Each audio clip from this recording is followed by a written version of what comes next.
తెలుగు రాష్ట్రాల్లో ఎండ తీవ్రత రోజు రోజుకు పెరుగుతోంది. ఎండకు తోడు వడగాడ్పుతో రోగులు, వృద్ధులు, చిన్నారులు తీవ్ర ఇబ్బందులు పడుతున్నారు. రేపటి నుంచి రోహిణి కార్తె ప్రారంభం కానుంది. దీంతో రానున్న వారం రోజుల పాటు ఎండ తీవ్రత కొనసాగనుంది. నిన్న ఏపీలో 95 మండలాల్లో 42 డిగ్రీలకు పైగా ఉష్ణోగ్రత నమోదైంది. ఇక వడగాడ్పులకు నిన్న 8 మంది మృతి చెందగా ఇవాళ 214 మండలాల్లో వడగాల్పుల ప్రభావం అధికంగా ఉండే అవకాశం ఉంది.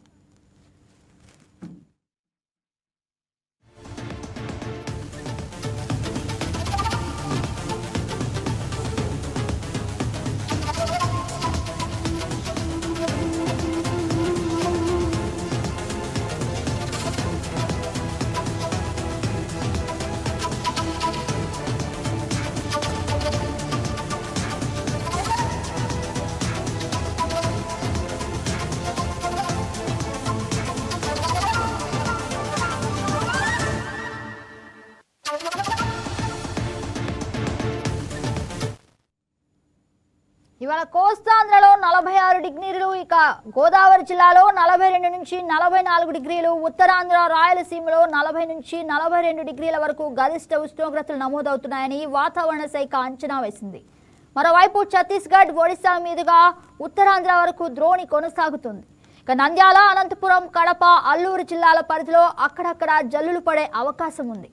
తెలంగాణలో రానున్న 3 రోజులు తీవ్రంగా హీట్ వేవ్ ఉండనుందని జిల్లా కలెక్టర్లు అప్రమత్తంగా ఉండాలని ప్రభుత్వం ఆదేశించింది.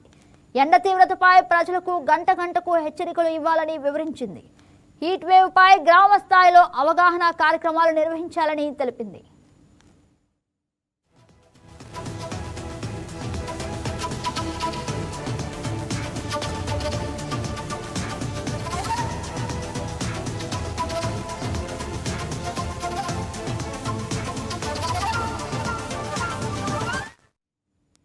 ఇదే అంశానికి సంబంధించి మరింత సమాచారం మా స్పెషల్ కరెస్పాండెంట్ బిందు లైవ్ లో అందిస్తారు.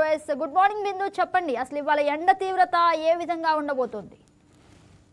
రైట్ గగన, ఆంధ్రప్రదేశ్ రాష్ట్ర వ్యాప్తంగా తీవ్రమైన ఎండ కాస్తుంది. అయితే బాణుడు బగబగమంటున్నాడు. ఈ నేపథ్యంలో ప్రజలు రోజువారీ పనులు బయటకు వచ్చి చేసుకోలేని పరిస్థితి కనిపిస్తుంది. తీవ్ర అస్వస్థతకు గురవుతున్నారని చెప్పుకోవచ్చు. ఎందుకంటే ఇటీవల చూసుకుంటే ఎండ తీవ్రత అధికంగా ఉంది. మరికొన్ని జిల్లాల్లో అయితే రెడ్ అలర్ట్ కూడా జారీ చేశారు. దాదాపు 50 డిగ్రీల వరకు అయితే ఎండ నమోదవుతుందని చెప్పుకోవచ్చు. ఇంకా రేపటి నుండి రోహిణి కార్తె ప్రారంభం. అయితే రోహిణి కార్తె ప్రారంభం నేపథ్యంలో పూర్తిగా ఎండాకాలం అధిక మోతాదులో అయితే డిగ్రీలు నమోదవుతుందని చెప్పుకోవచ్చు. ఎండలకు సంబంధించి పూర్తిగా అయితే అందరూ అప్రమత్తంగా ఉండాలని ప్రతి జిల్లా యంత్రాంగం సన్నద్ధమైంది.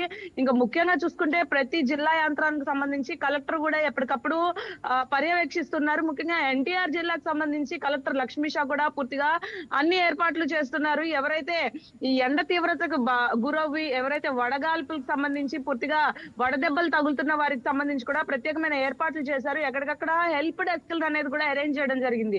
ముఖ్యంగా ఎండ తీవ్రత ఒకవైపు అయితే వడగాల్పులు అయితే తీవ్రంగా ప్రజల్ని దెబ్బతీస్తున్నాయని చెప్పుకోవచ్చు. వడగాల్పుల కారణంగా చాలా మంది రోడ్డు మీదకి వచ్చే పరిస్థితి కూడా కనిపించట్లేదు. ఎందుకంటే శిథిలావస్థల్లో ఉన్న బిల్డింగ్లు కానీ, పురాతనమైన బిల్డింగ్లు కానీ, పురాతనమైన టెంపుల్స్, చెట్లు ఇట్లాంటి దగ్గర కూడా నుంచోవద్దని కూడా చెప్తున్నారు. ఎందుకంటే రోహిణి కార్తె ప్రారంభంతో వడగాల్పులు కూడా ఎక్కువగా వీచే అవకాశం కూడా ఉంది. గగన్, అయితే ముఖ్యంగా చూసుకుంటే మొన్న గత 3 రోజుల్లో ఎండ డిగ్రీలు దాదాపు 48 డిగ్రీలు నమోదవడంతో విజయవాడలోనే 8 మంది మృతి చెందారు. విజయవాడ వ్యాప్తంగా చూసుకుంటే దానిలో దాదాపు 10 మంది కూడా మృతి చెందారు. 8 మందికి సంబంధించి మామూలు వ్యక్తులు అయితే 10 మంది అయితే యాచకులే ఉన్నారు. యాచకులు పూర్తిగా రోడ్ సైడ్ ఉన్న వాళ్ళు కానీ, రోడ్డు మీద ఎవరైతే ఉన్నారో వారందరికీ పూర్తిగా ఈ ఎండ దెబ్బకు సంబంధించి వడదెబ్బ తగిలి కూడా మృతి చెందిన నేపథ్యంగా అనిపిస్తుంది. అయితే ఎండ తీవ్రత ఏ రేంజ్ లో ఉందో కూడా మనందరికీ తెలుస్తుంది. దీనికి సంబంధించి కూడా వడదెబ్బ తగలకుండా ఎటువంటి ఏర్పాట్లు, ఎటువంటి జాగ్రత్తలు, ఎటువంటి ఫుడ్ తీసుకోవాలో కూడా ఎప్పటికప్పుడు డాక్టర్లు కూడా ప్రిపేర్ అయ్యి చెప్తూ ఉన్నారు. అవన్నీ పాటిస్తే ఖచ్చితంగా ఫలితం ఉంటుందని కూడా చెప్పారు. ఈ ఎండ తీవ్రతకు సంబంధించి సమ్మర్ హాలిడేస్ కాబట్టి ముఖ్యంగా తగు జాగ్రత్తలు తీసుకోవాల్సిన వారు చిన్నారులు, వృద్ధులు చాలా జాగ్రత్తగా ఉండాలని కూడా సూచించారు.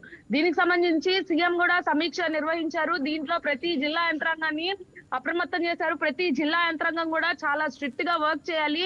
ప్రతి దానికి సంబంధించి కూడా ఒక కంట్రోల్ రూమ్ ని కూడా ఏర్పాటు చేశారు. జిల్లా కలెక్టరేట్ లో కంట్రోల్ రూమ్ కి ఎవరికైనా అస్వస్థతకు గాని గురైనా, ఏదైనా ప్రమాదం తలపెట్టినా కూడా, ఏదైనా రోడ్ల మీద ఇట్లా పడిపోవడం జరిగినా వెంటనే జిల్లా యంత్రానికి సంబంధించి కాల్ చేయాలని కూడా చెప్పారు. ఇంకా ముఖ్యంగా చూసుకుంటే రోడ్ల మీద నడిచే ప్రతి ఒక్కరికి సంబంధించి కూడా తాగునీటి సదుపాయం ఎక్కడికక్కడ పెట్టారని చెప్పుకోవచ్చు గగన్. ఎందుకంటే ఈ ఎండ తీవ్రతను భరించలేక ప్రతి ఒక్కరికి దాహార్తి కోరుకుంటున్నారు. దానికి సంబంధించి కూడా తాగునీరు ప్రతి చోట పెట్టిన నేపథ్యం కనిపిస్తుంది. ఇంకా చూసుకుంటే నాలుగు కూడల జంక్షన్లు ఏవైతే ఉన్నాయో విజయవాడ వ్యాప్తంగా, నాలుగు కూడల జంక్షన్ లో కూడా పూర్తిగా షెల్టర్ హెడ్స్ అంటే షెల్టర్స్ ఏర్పాటు చేశారు. ముఖ్యంగా ట్రాఫిక్ సిగ్నల్ దగ్గర వాహనదారులు కానీ, వాహన చోదకులు కానీ ఎవరైతే ఉంటారో వారికి పూర్తిగా అస్వస్థత గురవుతుంది. దానికి సంబంధించి కూడా ప్రతి ట్రాఫిక్ సిగ్నల్ దగ్గర పూర్తిగా షెల్టర్స్ ఏర్పాటు చేశారు. ఎందుకంటే సిగ్నల్స్ పడినప్పుడు ఆగి వెళ్లే నేపథ్యంలో వీరు కూడా కొంచెం వెడదెబ్బ తగిలి కొంచెం అస్వస్థతకు గురయ్యే నేపథ్యంలో షెల్టర్స్ అనేవి ఏర్పాటు చేశారు. విజయవాడ వ్యాప్తంగా నాలుగు కూడల జంక్షన్ దగ్గర ప్రతి ట్రాఫిక్ సిగ్నల్ దగ్గర ఇదే నేపథ్యం కనిపిస్తుంది. అంతేకాకుండా